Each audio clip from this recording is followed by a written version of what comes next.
Corona ముప్పు తీరే దారి చూపుతానని, భయము వీడి నమ్మి చేరమని ప్రజలకు అభయం ఇస్తున్నారు వేదమయి శివజ్యోతి.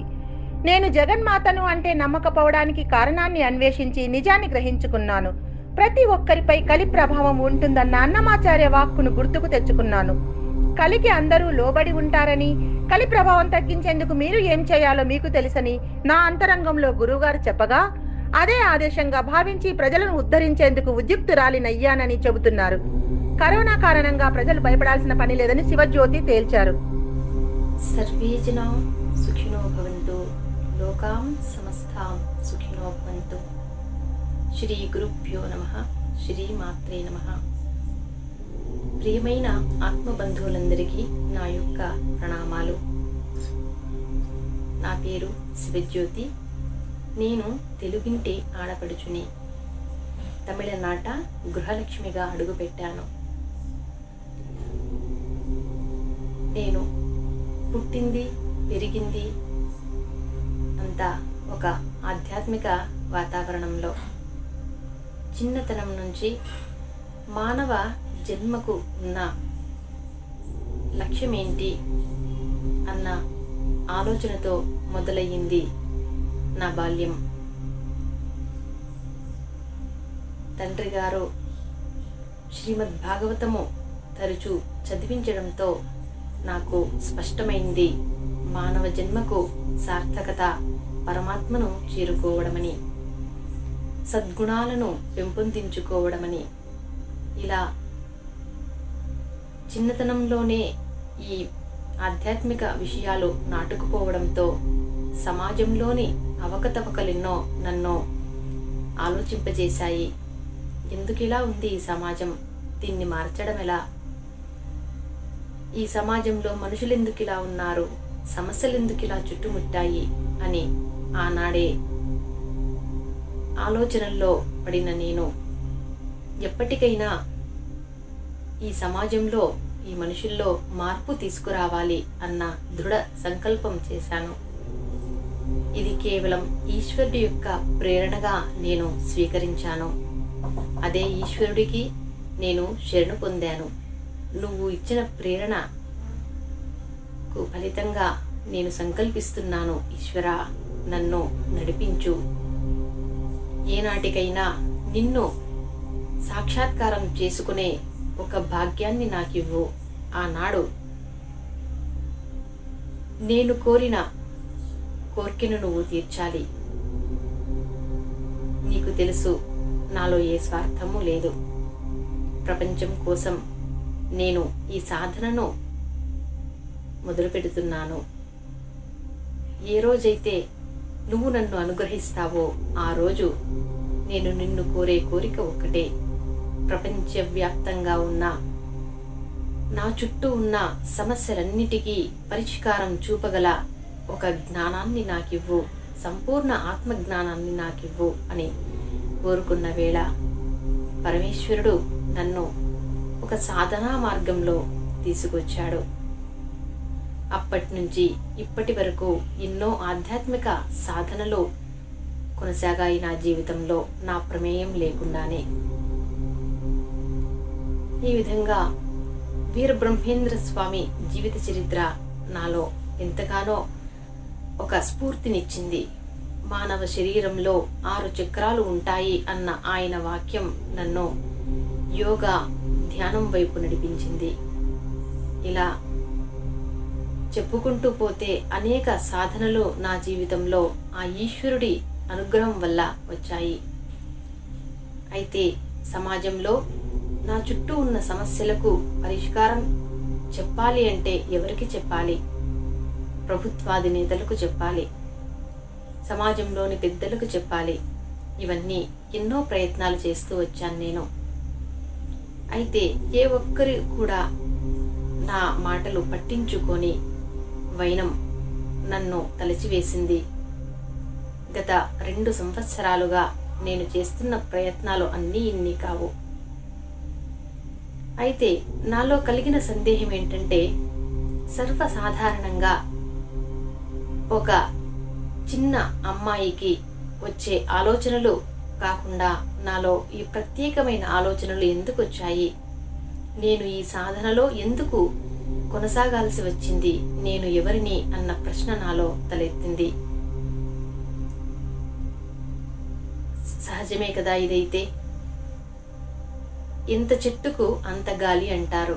మరి నాలో ఇంత పెద్ద నిర్ణయం తీసుకోవడానికి కారణమేంటి? నా జీవితంలో అనూహ్యమైన ఎన్నో ఆధ్యాత్మిక అనుభవాలు, అనుభూతులు, అద్భుతమైన కొన్ని సన్నివేశాలు జరగడానికి కారణమేంటి? అసలు నేనెవరు అన్న ప్రశ్న నాలో తలెత్తింది. అందుకు సమాధానంగా నాకు నేను ఈశ్వరుడు పంపగా వచ్చిన నవదుర్గలలోని 10వ దుర్గను అని అర్థమైంది. అయితే ఇది అందరికీ అంత ఈజీగా అర్థం కాకపోవచ్చు. అయితే అసలు మనకు నవదుర్గలు అంటేనే ఒక స్పష్టత లేని తరుణమిది. ఏ ఒక్క పురాణ విశ్లేషకులు కూడా దీన్ని ఇంతవరకు స్పష్టంగా వివరించలేదు. నవదుర్గల యొక్క విశిష్టమేంటి? ఏ సందర్భాలలో నవదుర్గల అవతారాలు జరిగాయి? ఇది ఎవరికీ ఒక స్పష్టత లేదు. కాబట్టి నేను చేస్తున్న ఈ సాధన ఎక్కడికి తీసుకెళ్తుంది అనంటే, నా సంకల్పం మనుష్యులలో ఆత్మ చైతన్య స్థితిని మేల్కొల్పాలి అని. అది ఎలా సాధ్యం అంటే, ఇదివరకే మనం సృష్టి క్రమంలో పంచేంద్రియ జ్ఞానాలను పొందిన జంతువుల తరువాత 6వ జ్ఞానాన్ని పొందిన మానవులుగా వచ్చాము. విచక్షణ జ్ఞానం, నేను అన్న ఒక స్ఫురణ.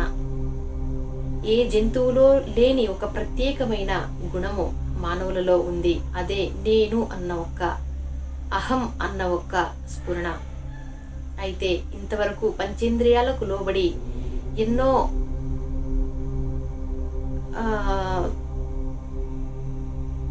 సంసార జీవితంలో చిక్కుకుపోయాము. దీని నుంచి బయటపడడం ఎలా? ఇది ఆలోచించాల్సిన విషయం. అయితే మనం ఏం చేస్తున్నామంటే, ఇది కలియుగము, ఇందులో ఎటువంటి ఒక ఉన్నతమైన మార్పు రాదు అన్న ఒక అపోహకు లోబడిపోయాము. ఇది ఉన్నంత కాలము మనము ఎదగలేము. కాబట్టి మనమందరూ గ్రహించాల్సిన విషయం ఏంటంటే, 6వ జ్ఞానము తరువాత ఆత్మ చైతన్య స్థితి అనే ఒక 7వ జ్ఞానం ఉంది అని గ్రహించాలి. ఒక ఆకలిగొన్న పిల్లవాడు ఉంటాడు. వాడికి కూర్చోబెట్టి, నాయన ఈ పుస్తకం చదువు, ఇది కంఠస్థం చెయ్యి, ఇది నేర్చుకో అని చెప్తే వాడి మనసు ఎక్కడ ఉంటుంది? వాడి ఆకలి మీద ఉంటుంది. అలాంటి పరిస్థితుల్లో వాడు దాన్ని ఎలా నేర్చుకోగలడు కదా? వాడికి ముందు అన్నం పెట్టాలి, కడుపు నింపాలి, ఆకలి బాధ తీర్చాలి. అప్పుడే వాడు చదువుకోవలసిన దాని మీద ఏకాగ్రత పెట్టగలుగుతాడు. మరి నేనిప్పుడు ఆత్మజ్ఞానము, దైవము, భక్తి అంటే సమాజంలో ఇన్ని సమస్యలున్నా మనం ఎలా దాన్ని స్వీకరించగలుగుతాము కదా? కాబట్టి ముందుగా సమాజంలోని సమస్యలన్నిటికీ పరిష్కార మార్గాన్ని కనుక్కోవాలి. ఇది ఎలా సాధ్యం? మనల్ని పాలిస్తున్నవారు ప్రభుత్వము. ఈ ప్రభుత్వ విధానాల్లో గనుక ఒక పటిష్టమైన మార్పు తీసుకురాగలిగితే సమస్యలన్నవి మనలో కనుమరుగయ్యి ఒక ప్రశాంతమైన వాతావరణాన్ని మనం పొందగలుగుతాము. ఈ విషయమై నేను ఎన్నో ప్రయత్నాలు చేశాను. ఒక కొత్త ప్రణాళికలను రూపొందించాలి. మనకైతే స్వతంత్రం వచ్చి 72 సంవత్సరాలు అవుతుంది. ఇప్పటికీ మనము ఆ పాత ప్రణాళికలు వాటినే ఉపయోగిస్తూ ఉన్నాము. కాలం ఎంతగానో మారింది. సమాజంలో వ్యక్తులు ఎంతగానో మారారు. అలాంటప్పుడు అవే ప్రణాళికలు ఎంతవరకు మనకు ఉపయోగపడతాయి అన్నది ఒకసారి ఆలోచించాలి కదా.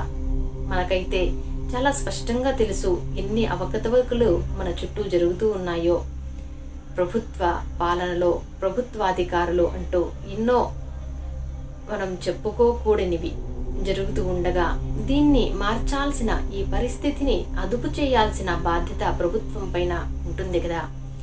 ఈ విషయమై నేను ఎన్ని ప్రయత్నాలు చేసినప్పటికీ అవి విఫలమయ్యాయి. దానికి కారణం ఏంటి అని ఆలోచిస్తూ ఉండగా ఈలోపు కరోనా మనల్ని భయభ్రాంతులని చేయడం, మానవ జాతి మీద కన్నెర్ర చేయడం చూడగా నాకు అర్థమైన విషయం ఏంటంటే ఇది కలి ప్రభావము అని. 5000 సంవత్సరాలుగా ఈ యొక్క కలి ప్రభావము మానవుల మీద కొద్ది కొద్దిగా దాడి చేస్తూ వచ్చింది. నేడు సమాజంలో మనం ఎన్ని సమస్యలను గాని, ఎన్ని అకృత్యాలు గాని చూస్తూ ఉన్నామో వాటన్నిటికీ కారణం కేవలం కలి ప్రభావమే. ఇది గుర్తించక ప్రకృతిలో ఎన్నో సూచనలు మనకు అందినప్పటికీ వాటిని మనం స్వీకరించకుండా పెడచెవిన పెట్టి నేడు ఇటువంటి భయానకమైన పరిస్థితిని మనం ఎదుర్కొంటూ ఉన్నాము. ఇప్పటికైనా మనం మేల్కొని ఈ కరోనానే కాకుండా ప్రపంచంలోని మన కళ్ళకు కనబడే ప్రతి సమస్యకు కారణం కలి ఒకటి ఉంది అని గుర్తించి ఆ కలి అంటే ఏంటి అన్నది అర్థం చేసుకుని దానిని ఎదుర్కోవడానికి తగిన చర్యలు, తగిన మార్గాలని మనం అన్వేషించి అనుసరించి ఆచరించకపోతే ఇటువంటి వ్యాధులే కాదు, ప్రకృతి విపత్తులెన్నో మనం ఇదివరకే చవి చూశాము. జల ప్రళయాలు, జల దిగ్బంధన, అగ్ని ప్రమాదాలు, భూకంపాలు, మరెన్నో ఇంకెన్నో చూస్తూనే ఉన్నాం. కాబట్టి ఇప్పుడు మనం మేల్కొని వీటన్నిటికీ కారణం కేవలం కలి. చాలా సింపుల్ విషయం ఇది. ఈ విషయాన్ని అన్నమాచార్యుల వారు వారి యొక్క కీర్తనలో చెప్పారు. పుడమి ఇందరబట్టే భూతము, కడు పొడవైన నల్లని భూతము అంటూ.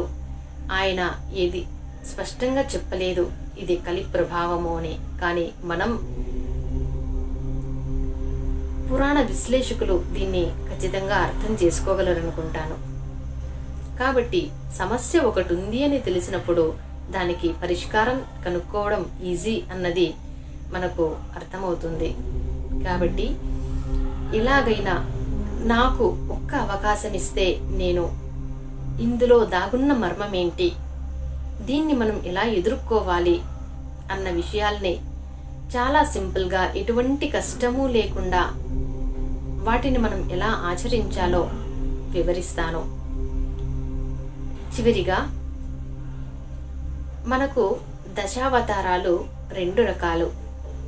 మనందరికీ తెలిసినట్టు విష్ణుమూర్తి దశావతారాలు ధర్మ రక్షణకు, ఎప్పుడైతే ధర్మానికి ఒక సంకష్టమ పరిస్థితి ఏర్పడుతుందో అప్పుడు ఆ ధర్మాన్ని రక్షించి పునఃస్థాపించడానికి నేను వస్తాను అంటూ విష్ణుమూర్తి చెప్పారు. అదేవిధంగా ధర్మస్థాపనకై ప్రతి యుగంలోనూ ఆ ధర్మానికి సంకటం ఏర్పడిన ప్రతిసారి వచ్చి నిరూపించారు. మరి కలియుగంలో ధర్మస్థాపన లేదు అని చెప్పడమా మన పురాణవేత్తల యొక్క అభిప్రాయము? లేకపోతే ఎందుకు ఈ కలియుగము చివరికి నాశనమైపోతుందని, కాలం గడుస్తూ ఉండగా ఇది అధ్వాహ్న స్థితికి చేరుకుంటుందని చెప్పడంలో ఆంతర్యం ఏంటి అసలు? కేవలం అపోహ. ఇది పచ్చి అపోహ తప్ప ఇందులో ఏమాత్రమూ సత్యము లేదు. ఇకపోతే నవదుర్గలు, తర్వాతి దుర్గ, దశమ దుర్గ అంటే దుర్గాదేవి యొక్క దశావతారాలు కూడా ఉన్నాయి. మనకు పురాణాలను అర్థం చేసుకునే ఒక సామర్థ్యం లేదు అని ఇందులో బాగా స్పష్టంగా తెలుస్తోంది. కాబట్టి పెద్దలను నేను కోరుకునేది ఒక్కటే, ఈ యొక్క విషయాన్ని గమనించి నాకొక్క చిన్న అవకాశాన్ని ఇవ్వమని కోరుతున్నాను. నేను ప్రతిదీ వివరిస్తాను.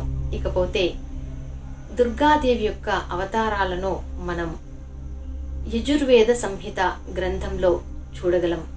దాన్ని ఒక్కసారి పునః పరిశీలన చేసి ఈ యొక్క విషయాన్ని వెలుగులోకి తీసుకురావాలని చెప్పి మన విద్వాంసులను నేను కోరుకుంటూ ఉన్నాను. ఎన్నో జన్మలు ఎత్తితే కాని దొరకని ఈ మానవ జన్మ అతి దుర్లభమైనది. అందులోనూ ఎన్నో మానవ జన్మలు ఎత్తితే కాని మోక్షాన్ని పొందడం అత్యంత దుర్లభమైనది. దీన్ని పొందడానికి ఏకైక స్థానం కేవలం కలియుగం. ఇది ఎందరు చెప్పారు? అసలు ఎవ్వరూ చెప్పలేదు ఇంతవరకు. అది ఎలాగో, దాన్ని సాధించడం ఎలాగో మనం రాబోయే ఎపిసోడ్లలో తెలుసుకుందాం. తప్పకుండా నవతేజ్ టీవీ తెలుగు ఛానల్ని సబ్స్క్రైబ్ చేసుకోండి. నా యొక్క ఎపిసోడ్లను క్రమం తప్పకుండా చూడండి. మరెన్నో అద్భుతమైన ఆశ్చర్యమైన విషయాలను మీ ముందుకు తీసుకువస్తాను. ధన్యవాదాలు.